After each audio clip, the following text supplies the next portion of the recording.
Vice President Vance is headed back to the U.S. from Switzerland, saying he feels great about negotiations with Iran. But even as he exudes that optimism, he says there's still a long way to go. NBC's Melanie Zanona has details from Washington.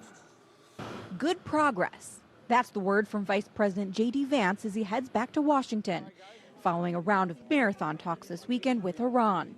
I feel great about the progress that we made over the last couple of days. President Trump touting the talks. We have two things. We have an open strait, and we have a country that will never have a nuclear weapon. Vance saying the talks achieved U.S. goals. We set up the mechanism to ensure not only the Straits of Hormuz are open, but will stay open. The right mechanism to ensure the regional ceasefire.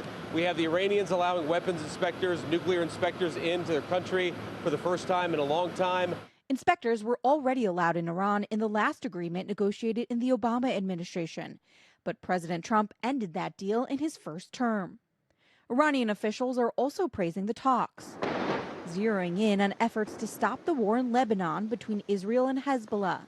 Though Israel did not play a role in these talks, Vance says they are involved in the process. We're working with our allies, from the Israelis to the Gulf Arabs, to make sure that sticks. But today, Israeli Prime Minister Benjamin Netanyahu said the military will stay in Lebanon and have full freedom of action. Still, technical talks will continue over the next few weeks.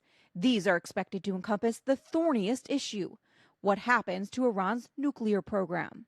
Former Defense Secretary Mark Esper, who was fired in the first Trump administration, says 60 days is not a lot of time to find an agreement on all major issues. There are a lot of details that are going to have to be worked out in the 60 days of negotiations, which to me seems difficult to achieve within 60 days. As the vice president returns, Secretary of State Marco Rubio will head to the Middle East.